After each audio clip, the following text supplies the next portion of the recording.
દર્શક મિત્રો, આપ જોઈ રહ્યા છો સમ્રાટ સમાચાર। હવે જોઈએ અગત્યના સમાચાર। તળાજા શહેર અને તાલુકામાં ક્ષત્રિય સમાજ દ્વારા ધર્મરથની સાથે રેલીનું આયોજન કરવામાં આવ્યું હતું, જ્યાં ઠેર ઠેર ધર્મરથની અને રેલીનું ભવ્ય સ્વાગત કરવામાં આવ્યું હતું। તળાજા શહેર અને તાલુકામાં રાજપૂત ક્ષત્રિય સમાજ દ્વારા વિશાળ સંખ્યામાં ધર્મરથની સાથે રેલી યોજવામાં આવી, ઠેર ઠેર ભવ્ય સ્વાગત કરવામાં આવ્યું। રાજપૂત ક્ષત્રિય સમાજ દ્વારા વિવિધ પ્રકારના આંદોલનની સાથે સભાઓ રેલીઓનું આયોજન કરવામાં આવી રહ્યું છે। પુરુષોત્તમ રૂપાલાના વાણીવિલાસને લઈને રાજપૂત ક્ષત્રિય સમાજમાં ભારે નારાજગી જોવા મળી રહી છે, જેને લઈને વિવિધ પ્રકારના આચાર્યજનક કાર્યક્રમો આપવામાં આવી રહ્યા છે અને સમગ્ર વિસ્તારમાં ધર્મરથ ફેરવવામાં આવી રહ્યો છે।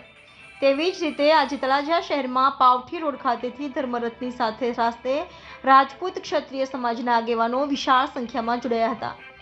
ધર્મરથ તળાજા શહેરના પાવઠી રોડ ખાતેથી વાવ ચોક સહિતના જુદા જુદા વિસ્તારમાં ફેરવવામાં આવ્યો હતો।